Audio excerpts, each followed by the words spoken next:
say how wonderful it is to have you here this afternoon. There are two young people here from West Ham, and I am absolutely delighted to see them because it was seeing them at Ravenscroft School which made me think to myself, what a jolly good thing this is, and how we need to do much more of it. It's sometimes said that, particularly in primary school education, the focus should be on the acquisition of facts and knowledge.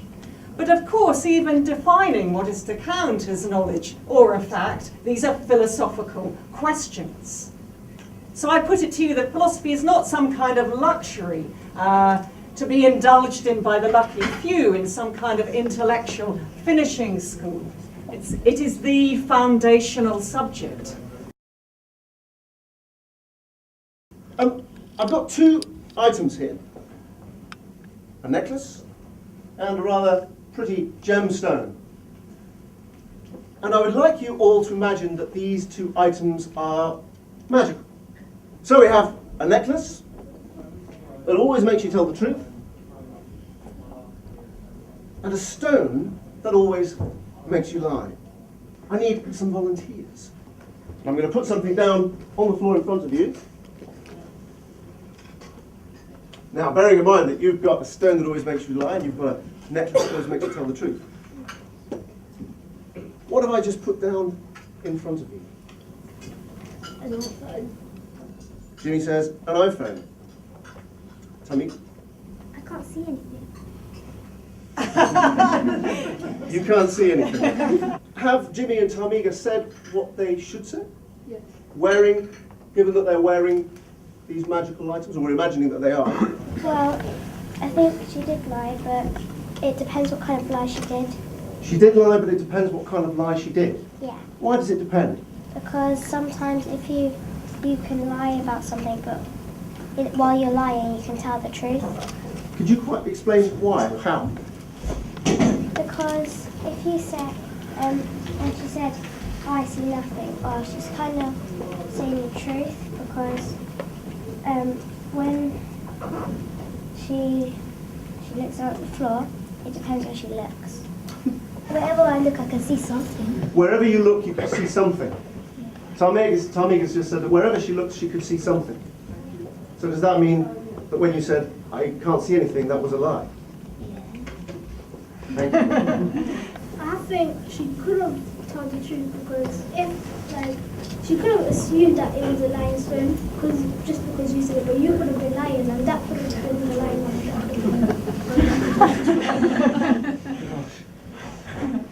Matt, thank you very much.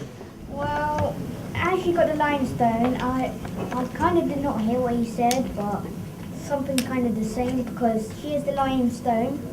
So that lie has to be a lie, which has to be a lie, so it has to be and that one has to be a lie, and so on. So everything has to be a lie. So there's everything has to be a lie, and so on.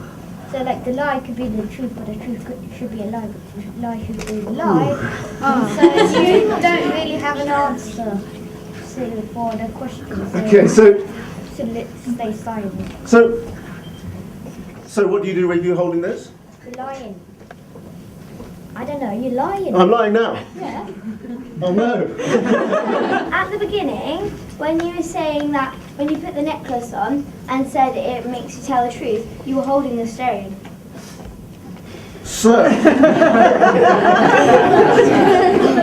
So you could have been lying. What does that mean? You could have been lying when you had the necklace on.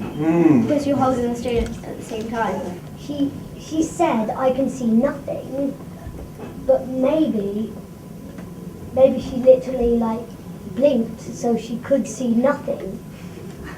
So maybe she was telling the truth. What do you think would happen if you've got them both at the same time? If those powers were mixed together, I think it will be the same with when you don't have both of them, like when you're not holding the stone and you're not wearing the necklace, because it makes it equal. It would kind of go back to how it was before. Is that right? They would cancel each other out? So, is there anybody here who's got something to say about someone's idea before we find out any new ideas? Anyone who's got something to say about that idea first? Yeah.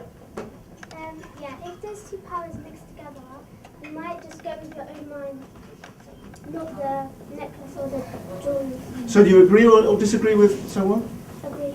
So Max, let me ask you a question. Have you made, when you picked them both up and said that's a Samsung phone, have you told a lie and also told the truth? You think you have? Because the truth one is saying that it's still a phone, but the lie is saying it's not an Apple one. Thank you very much indeed. I kind of agree with him because you can tell the truth, that goes on forever, but you can also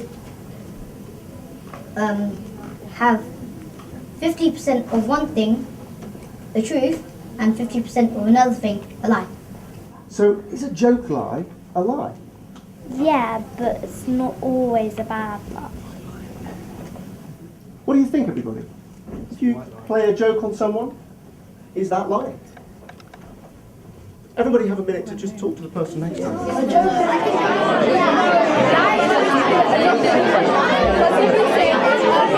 I drew this rather quickly.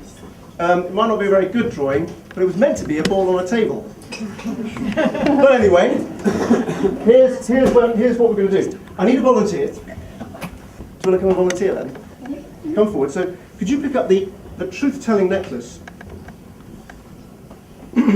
Is there a ball in front of you? Well, personally, I think it could be a ball or something that... Yeah, I think it is a ball because balls are normally all round. And is there anybody here who thinks that actually there's a different answer to give? What would the necklace make you say? There's no ball. Why? Because a ball is a sphere and it's a 3D shape. So did everyone hear that? The ball, the answer should be no, says Charlene, because a ball is a 3D shape and it's a sphere. So what would be the true answer, do you think? I think the true answer would be what you personally think. And can you quickly explain why? Because people might disagree with you, some people might agree with you, and then it would be like 50-50, and you wouldn't know what it would be really be. Thank you very much indeed. Charlene, have you got something to say about this? I actually agree with her because people have different visions. So if you saw, to me it looked like a circle or a moon, but to other people it would probably look like a ball. So if your vision is like, it has signals to your brain. So some people will say it's a ball, or some people will say it's a circle or a moon. It depends what you see in front of you. You didn't specify what type of ball. So what does that mean when you're wearing the necklace of truth? You should have said that there was a ball. I should have said that there was a ball. They should have said. Thank you very much indeed. I've just opened the box, and in the box There's a ball. Okay, so it's now been revealed that inside the box all along was a ball. And the question I asked when Kirsten and Charlene came up was, is there a ball in front of you?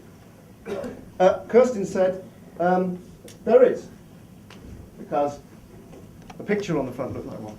And Charlene said that there isn't a ball in front of her, because a ball has to be spherical, it has to be 3D. So did either of them tell the truth? Did either of them lie? They didn't know that there was a ball in the box, so they were lying. So if you don't know there's a ball in the box, are you lying? No. No, they didn't lie, because Because they didn't know the ball was there in the first place. I think they were both telling the truth because if it's true to you, then it's true. It doesn't matter if it's a lie to everyone else. If it's true to you, then that means it is true. Because if your opinion is what you think true, then you kind of have made it true. So I'm going to leave you with this question. It's two questions, really. What exactly is truth? Unfortunately, we don't have time to explore this today. I've just had a hand go up and he says, I know. And the last question is, are there different kinds of truth? Hands up if you think there are. Hands up if you think there are different kinds of truth.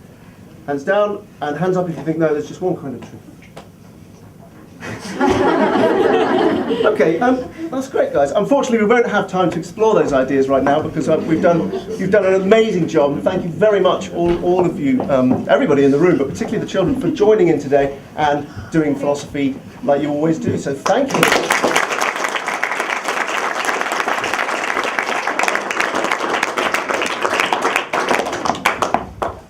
We have a minute. So, are there any philosophers in the room? Well, I think Wittgenstein would have been very happy if he was here, as I would have been if he was here,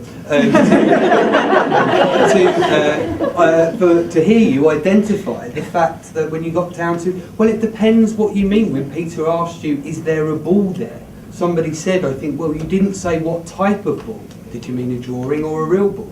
And the fact that people realised that, well, both people could be telling the truth. If somebody meant, well, I thought you meant a real ball, a 3D ball, and somebody else thought, well, I thought you might have meant a drawn ball. So Wittgenstein, who is a very famous philosopher in the 20th century, some of you definitely thinking the same things that he did. Excellent. Yes, well, as well as the Heraclitean doctrine of relativist truth, which we've just had and which we did have exemplified this afternoon, we've also had fans of Protagoras' man-measure doctrine, that that each individual creates their own truth. We had a couple of advocates of that. We had people raising the issue of the metaphysical status of representational objects. You may not have known you were doing that, but you were, and that was fantastic. And we had people getting really, really close. I would have said within another 2 or 3 minutes we'd have got to whether there's a difference between telling the truth and being truthful.